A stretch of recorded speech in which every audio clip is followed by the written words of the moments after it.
Hindi to tipikal na story ng babaeng may asawa at hindi normal sa paningin ng iba.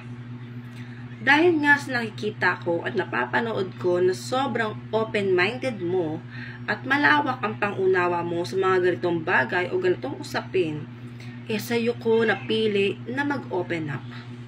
Tawagin mo na lang akong Step. 37 years old at may asawa. Pero wala pa kaming anak. Siguro nga ay mas okay kami na wala kaming iintindihin na iba. Kumbaga, mas ine-enjoy namin mag-asawa ang company ng isa't isa. Itago mo na lang sa pangalan Joe ang asawa ko. Moreno at may itsura naman si Mister. Malaki din ang katawan, gawa ng alaga ito sa pagbubuhat. Ayan yung libangan niya, ang magbuhat or pumunta ng mga gym. Gusto din ng asawa ko na kami lang. Oo, sa madaling salita, wag na mag-anak. Basta daw masaya kami at napupunan namin ang isa't isa, okay na okay yon sa mag-asawa. Pero feeling ko may isang reason din kung bakit ayaw ng mister ko na magkaroon kami ng anak. Sa nakikita ko, dahil sa ganitong pag-iisip niya.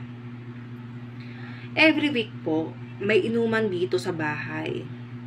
O di kaya sa bahay ng ka-gym buddy niya. Sumasama kaming mga asa-asawa.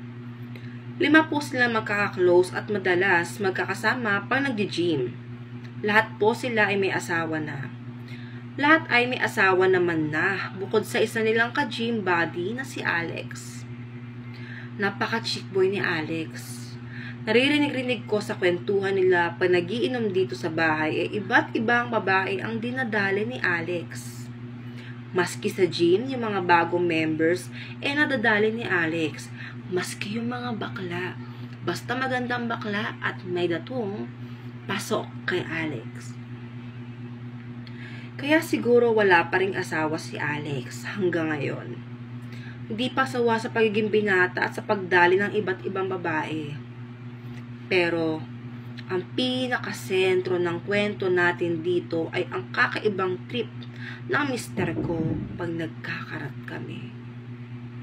Maingay ang asawa ko. Gusto niya may mga dirty na salita or sabayan ko yung trip niya sa mga imagination.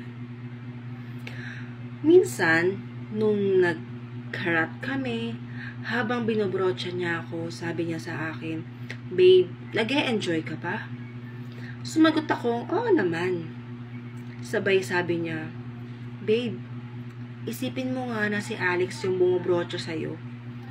Nagulat ako at napatingin sa kanya. Gustuhin ko man magalit pero nasa kalagitnaan na kami ng laban.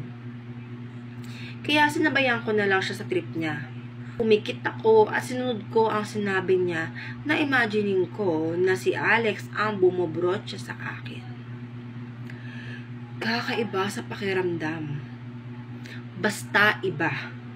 Parang mas bumilis ang pintig ng puso ko at naramdaman ko na tumayo ang balahibo ko at yung sa anit ko. Habang binabarurot ako ng mister ko, ay si Alex ang nasa isip ko at ini-imagine ko.